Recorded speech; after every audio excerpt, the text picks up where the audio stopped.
Сәлем, ұлттық бірыңғай тестілеуге қарқынды түрде дайындалып жатқан оқушылар, қалдарыңыз қалай? Менің аты жөнім Бекен Қалымбекұлы, мен осы iStudy білім беру орталығының физика пәні бойынша тренер болып табыламын.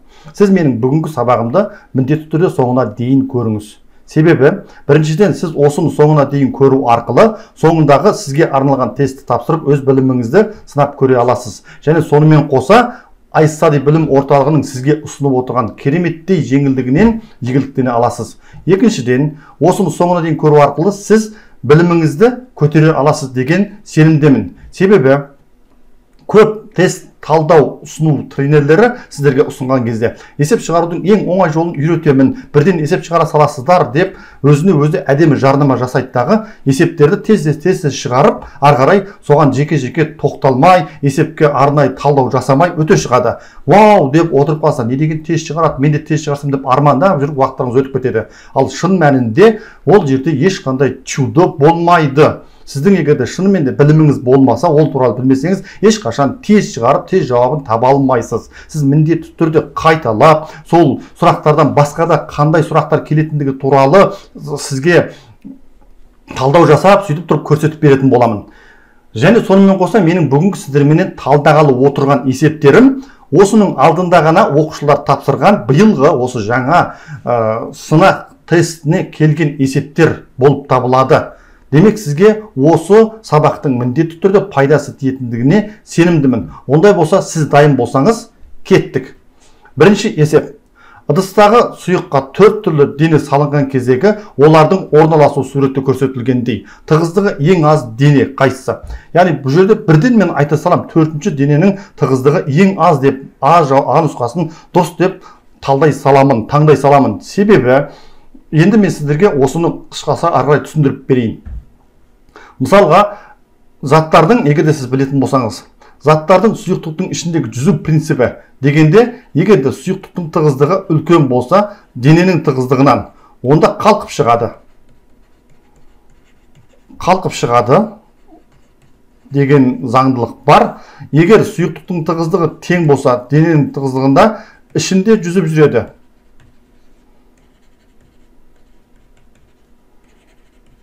Жүзіп жүреді.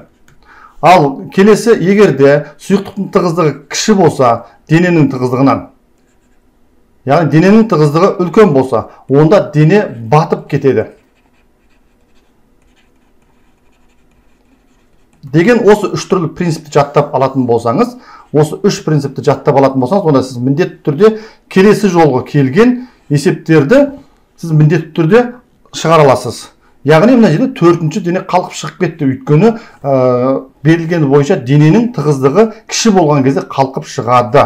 Және ішіндегі мына 2-ші дененің тығыздығы ол сұйықтықтың тығыздығымен бірдей деп айтуға болады. 3-ші дене сұйықтықтың тығыздығына жақындау тығыздықтағы дене деп айтуға болады. Мысалы, сұйықтықтың судың тығыздығы 1000 болса, мына жердегі тұрған дененің тығыздығы 950 деген сияқты жуықтап алғанда сондай деп алуға болады, сол кезде бетінде қалқып жүреді. Ал енді мына бірінші дене міндетті түрде тығыздығы сұйықтықтың тығыздығынан көп болған дене төмен қарай батып, сұйықтықтың түбіне барады. Яғни осы принципті жаттап, енді келесі жолы басқаша сұрақ қойса, егерде тығыздығы ең көп дене десе, онда бірінші дене деп айтасыздар. Ал қазіргі сәттегі сұрақ тығыздығы ең аз дене дейді. Ол 4-ші дене болып табылады. А нұсқасы дұрыс. Сонымен оқушылар, мен сіздерменен тест тапсырмаларын бірге талқылағаныма аса қуаныштамын. Және сонымен қоса сіздің соңына дейін отырғаныңызға ризашылығымды білдіремін. Енді сіз төмендегі физика тест тапсырмасы деген батырманы басу арқылы физикадан тест тапсыра аласыз. Және өзіңіздің нәтижеңізді содан біле аласыз. Менің бүгінгі сабағым сізге ұнады және өте көп ақпарат берді деген ойдамын. Және сонымен қоса келесі сабақтарда да менің сабағыма қатысып, міндетті түрде білімдеріңізді көтеретіндеріңізге сенімдімін. Мен сіздерге есеп шығарудың ең оңай, ең қысқа жолы деп өтірік жарнама жасамай-ақ, мен сіздерге есеп шығару барысында сізге бір есептің өзінен көптеген біраз білім беріп тастайтын сабақты ұйымдастырып отырамын. Егерде кеңейтілген түсінікті білім алғыңыз келсе, менің сабағыма міндетті түрде қатысыңыз, өкінбейсіз. Келіңіз, сізбен бірге жұмыс істеуге мен әрқашан дайынмын. Ондай болса, оқушы менің сабағымда кездескенше сау сәлематта болыңыз.